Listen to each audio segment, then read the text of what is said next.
The call from my assistant shattered the sweet goodnight I'd just shared with Adrian Vance. Her voice on the other end was a frantic whisper. Chloe. You have to see the top trending news. What are we going to do? I opened my phone. At 1 a.m, the rumored affair between A-list idol Adrian Vance and the wealthy heiress Sophia Reed was exploding across every social media platform. While I was still frantically trying to strategize a public relations response, 5 minutes later, Adrian posted a public statement. Thank you all for your concern.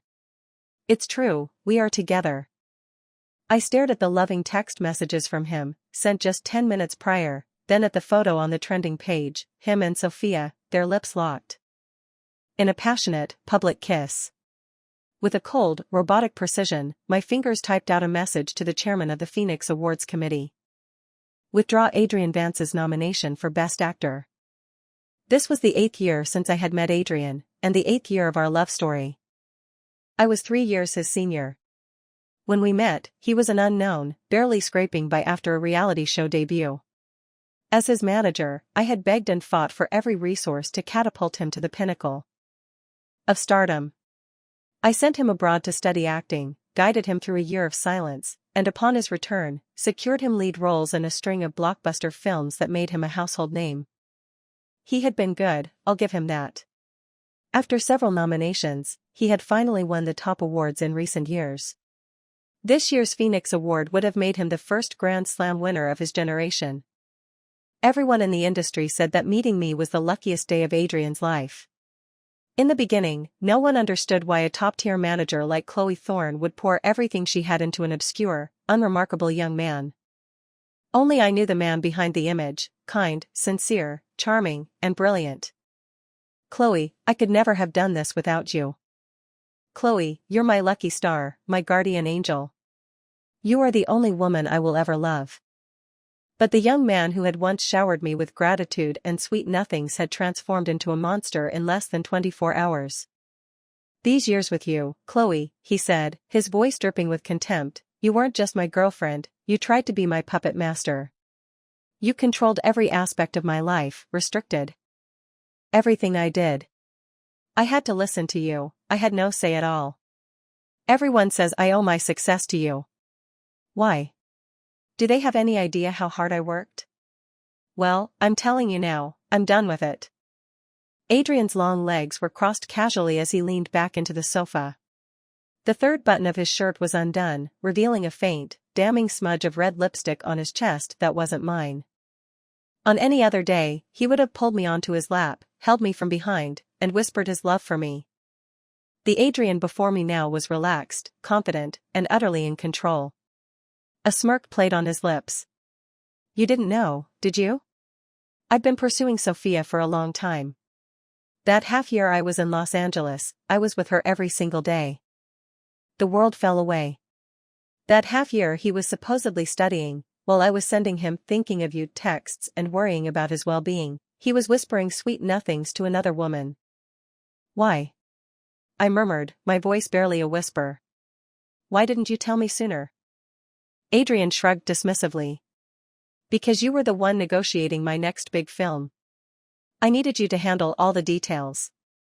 Now that the contract is signed and filming is about to start, I don't need you anymore. Besides, he added with a cruel twist of his lips, I couldn't keep stringing Sophia along, could I? He toyed with the ring on his finger. Chloe, everything you can give me, she can give me 1,000 times over. You need to understand one thing, hard work and talent are worthless trinkets in the face of real capital. His face became a stranger's. I clenched my fists, fighting back the tears that burned behind my eyes. Adrian, do you have any idea what you are doing? I asked, each word a struggle. I am your girlfriend, and your manager. We've been together for 8 years. He raised his voice. Chloe, I admit you have some skills and connections, but so what?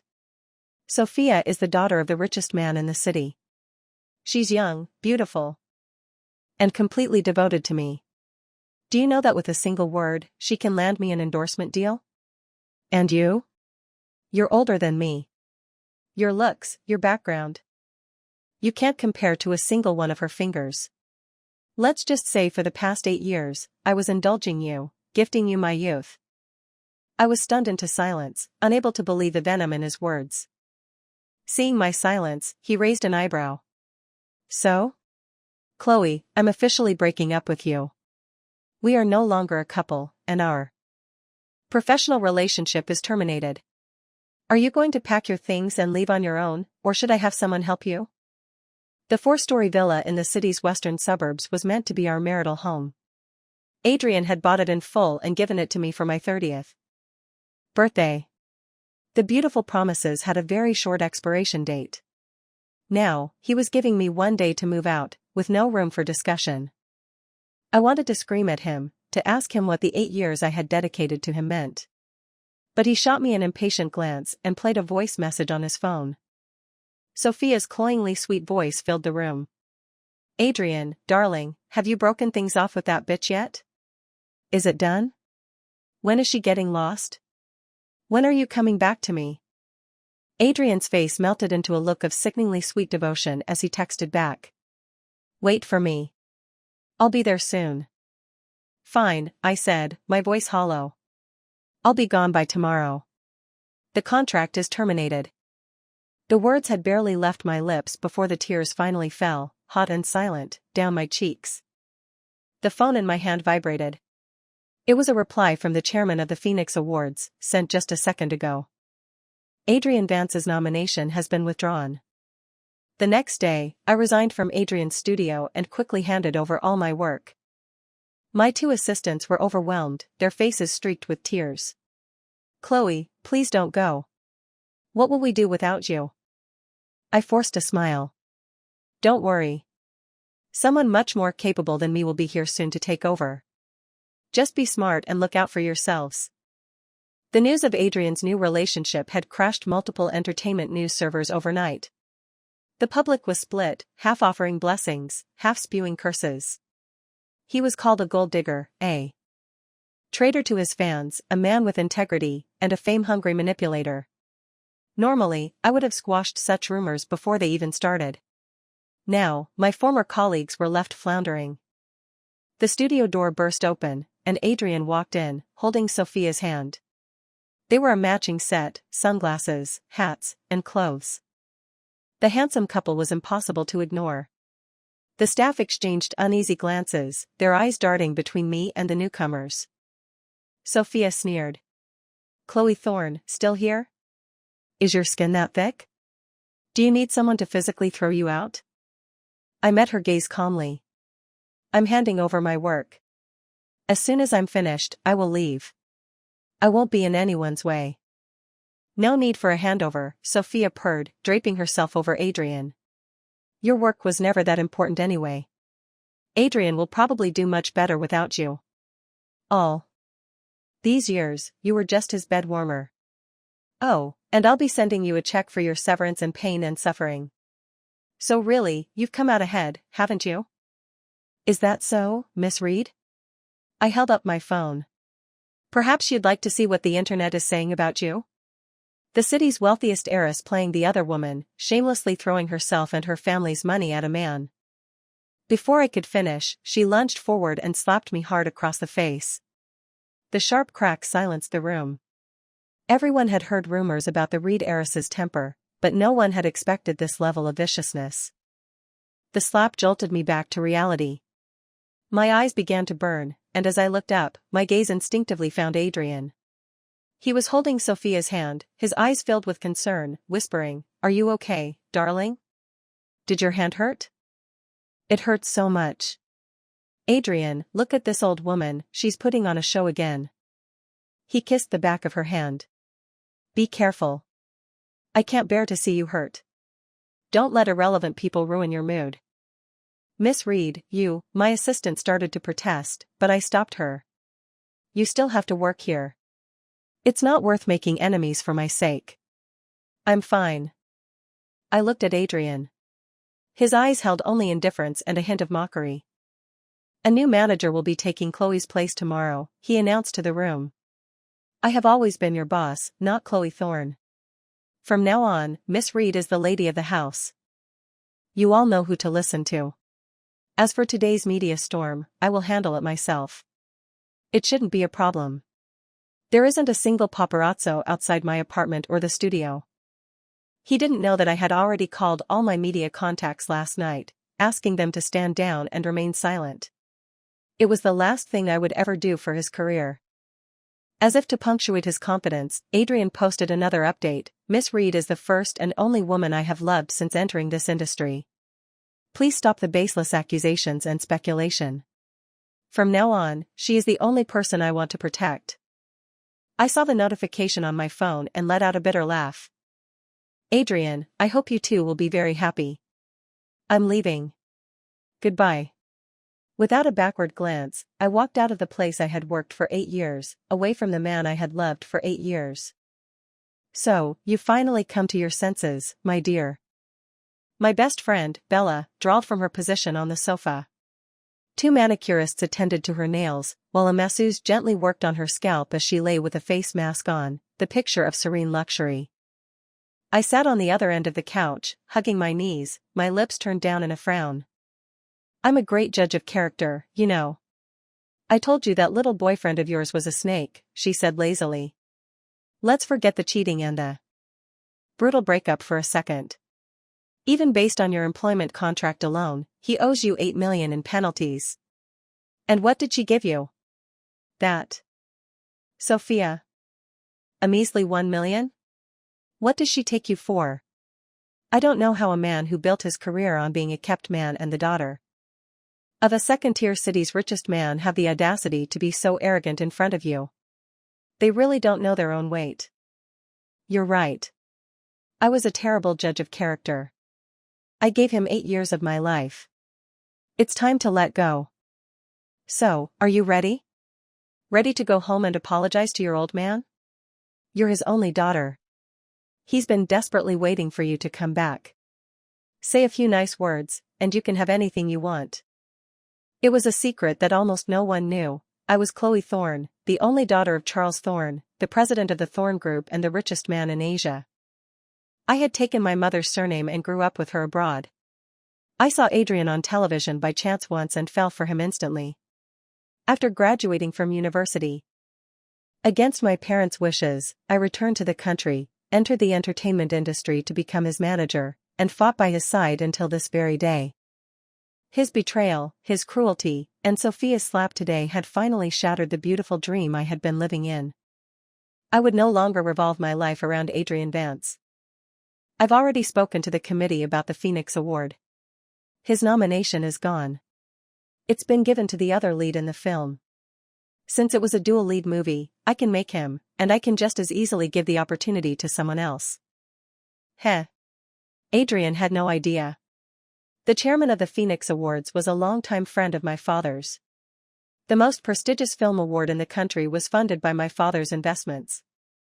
I had planned to tell him the truth about my family when we got engaged. Now, seeing his true colors, it was a blessing that he remained ignorant.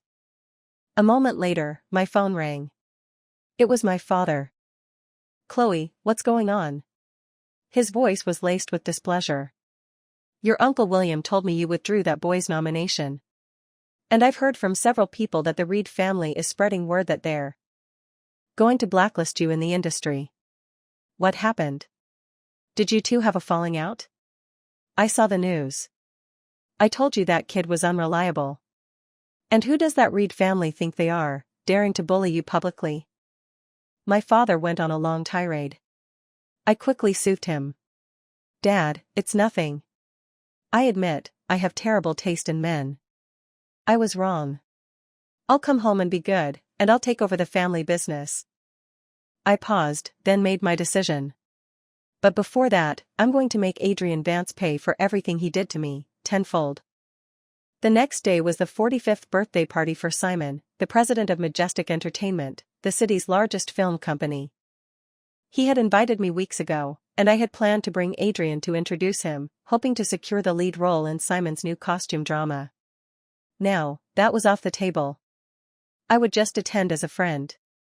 I wore a slip dress and black strappy heels that highlighted my tall, slender frame, my fair skin, and delicate collarbones. I turned heads the moment I walked in. Simon saw me and immediately came over, a welcoming smile on his face as he handed me a glass of red wine. "I was worried you wouldn't come," he said, glancing around. Seeing I was alone, he added, "Where's your little boyfriend? Is it really over?" I swirled the wine in my glass. "Yes, it's over. A very clean break." Simon snorted. "Then you've gotten rid of a liability." He leaned in and whispered, "Word on the street is that he and the Reed girl are trying to get you blacklisted." "Is that so?" I raised an eyebrow. I wonder where they get their confidence. As I was chatting with Simon and his friends, Sophia entered the ballroom on Adrian's arm. He was in a white shirt and black trousers, she was in a striking red strapless gown. They looked like a fairy tale prince and princess. Simon murmured, "I didn't invite them." Old man Reed asked my wife directly if his daughter could come. My wife agreed out of politeness. "I hope you don't mind." "I don't mind at all," I said with a smile. "I'll respect your guests. Besides, they are beneath my notice." Just then, a clear, bright male voice sounded behind me. "Miss Thorne, may I have this dance?" I turned to see Ethan Cole, a rising star with immense popularity. He was devastatingly handsome, tall and well-built, the muscles under his shirt hinting at his strength. Even in my 10-centimeter heels, I had to tilt my head up to look at him. He extended his hand, and I accepted with a nod. One of his hands rested lightly on my waist, the other intertwined with mine, our posture intimate. Adrian saw it all. I could see the muscle ticking in his jaw, his face a mask of displeasure. He probably couldn't fathom it. The woman whose world had revolved around him, who had loved him so deeply and rejected every other man, was not at home crying her eyes out after being brutally dumped. Instead, just 3 days later, she was dancing intimately with a man younger and more handsome than him. Beside him, Sophia noticed his gaze fixed on me. She glared at him and pinched his arm sharply. "What's so great about an old woman? And you're just staring at her." Adrian tore his eyes away and stroked Sophia's hair, planting a placating kiss on her forehead. The public display was nauseating. After greeting Simon, the couple made a beeline for me. Sophia's eyes, full of provocation, scanned me from head to toe. "Chloe Thorne, you clung to our Adrian for so long. Now that he's finally shaken you off, why do I see you everywhere? You have no shame. This party is for important people. Is this really a place for someone like you?" I replied coolly, "This is a private party. If you can be here, so can I." "Humph. Is that so? I bet you used some trick to get in. Dressed like such a slut, dancing with handsome men. What's your game now? Looking for a new boy toy? Or a sugar daddy? Let me give you some advice, stop dreaming. I'm telling you right now, you will never find work in this industry. And you will never find a man. Unlike you, Miss Reed, I don't spend all my time thinking about men. You should work on your temper. Not everyone has to bow to the Reed family's influence." Ethan shifted slightly, trying to shield me. I gently touched his arm to signal that I was fine. The commotion had drawn a crowd. Someone called out jokingly, "Hey, isn't that Adrian Vance? The hottest star right now. Nominated for a Phoenix Award, I hear. My sister loves you. We should have dinner sometime." Adrian smiled. "Thank you for the support. I'd love to have dinner." Someone else chimed in, "Oh? A Phoenix nomination? That's impressive. Almost no actor under 30 in the country has achieved that." "Of course. My Adrian earned it all through his own hard work," Sophia said proudly. I laughed silently to myself. His own hard work? Just then, Simon's voice cut through the chatter. "Is that so? The Phoenix Awards? I heard a rumor that Mr. Vance's nomination has been revoked." "What? Impossible." Adrian stared as everyone pulled out their phones, his own face a picture of disbelief as the news alert popped up on his screen. Due to ineligibility, the committee has decided to withdraw the nomination for Adrian Vance and his work for the Phoenix Awards. The organizing committee reserves all rights of final interpretation. The look of utter shock and confusion on Adrian's face was almost comical. When he was with me, I had handled everything so perfectly that he had never experienced a single setback. He had taken it all for granted, living without a shred of anxiety. The public's reaction was also not what he expected. He probably thought they would rally behind him and question the committee's fairness. Instead, they reveled in his downfall. The gold digger is probably crying in his sugar mama's arms right now. He should just marry into her family and take her name. Why bother with awards? How did he get disqualified after landing a rich girlfriend? Did he piss off someone more powerful? This is amazing. Serves him right. Adrian's face flushed red, then deathly pale. He suddenly lunged at me, pointing a finger in my face.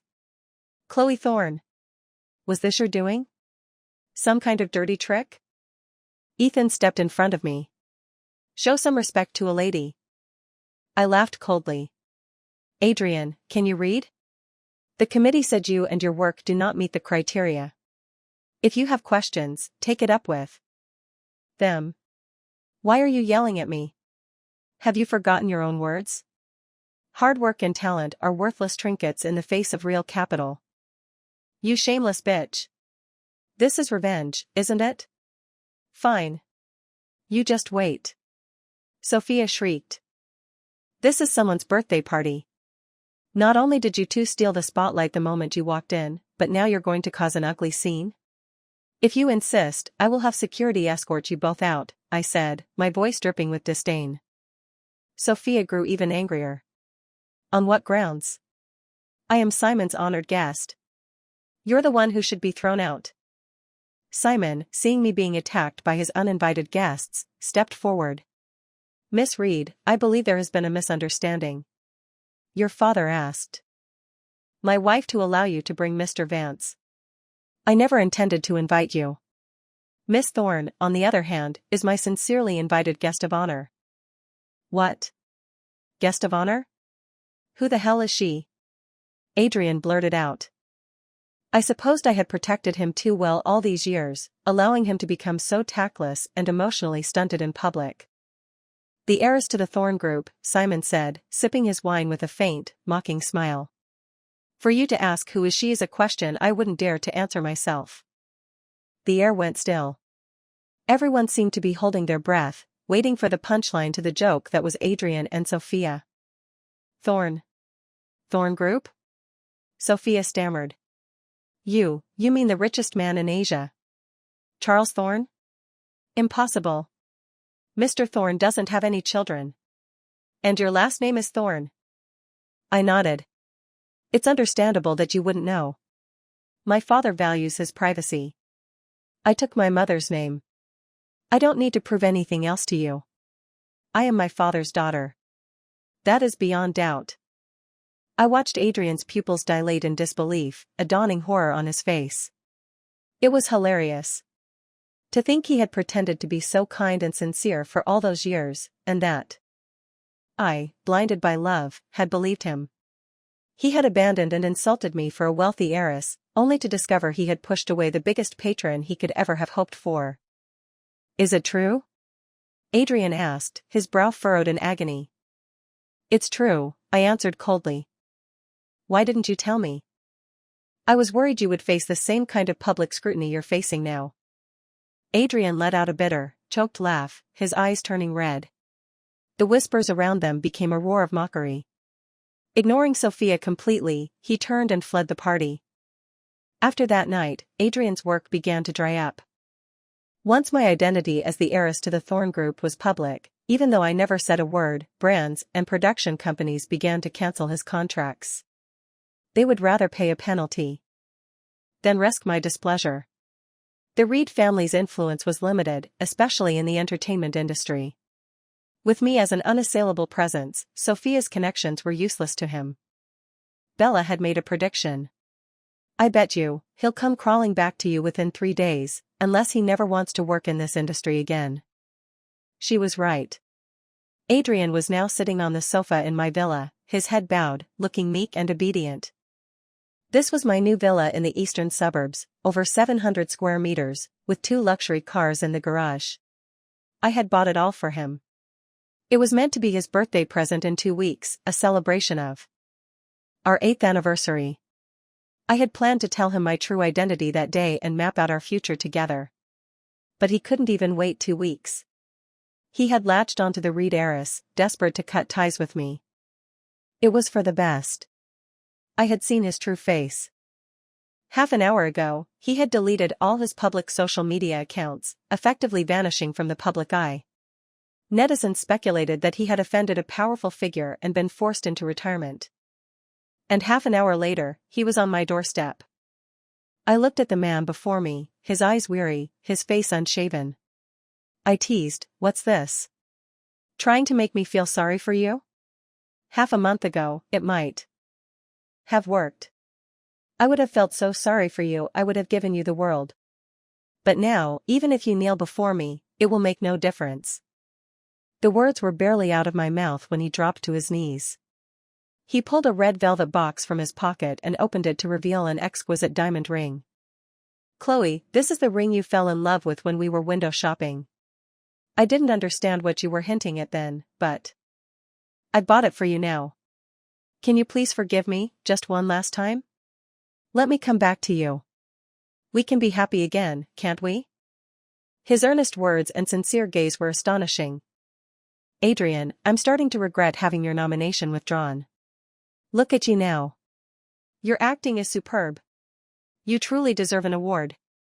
My sarcasm didn't faze him. "Chloe, say whatever you want about me. I'll accept it all." I shook my head. "Adrian, do you love me, or do you love my identity as an heiress? Do you love the easy path to stardom I can provide? I kept a low profile to protect you. To keep you from feeling pressure, and you took it all for granted and treated me like this? I don't want to rehash the past. I just want you to disappear from my sight." "No. Chloe, listen to me, give me a chance." It was a moment of weakness. "You're the only one in my heart, always. No one can compare to our 8 years together." I was just playing along with Sophia. I don't even like her. She was the one chasing me, I only agreed because she wouldn't leave me alone. Believe me, Chloe. Heh. The classic cheater script.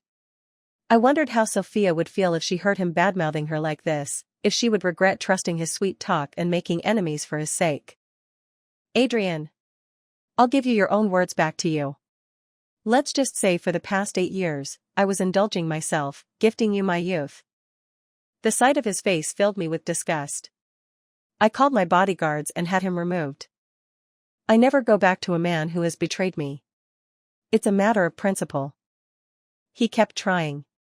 He would wait for me at my gate, at my favorite coffee shop, or outside the flower shop I frequented. Sometimes he would follow me silently, other times he would leave gifts on my doorstep. He called from countless new numbers, but the moment I heard his voice, I would hang up and block him. It was almost funny.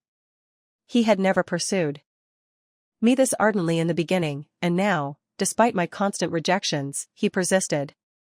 It wasn't his perseverance that was impressive, it was his desperation. He had become a pariah in the industry with no work to be found. The once celebrated actor, the heartthrob of millions, was now a pathetic wreck because of his own moral failings. As for me, I returned to my father's side and began to take over his business empire. The entertainment industry was just one part of it. The Thorne Group had a near monopoly on film, television, and variety show investments in the country.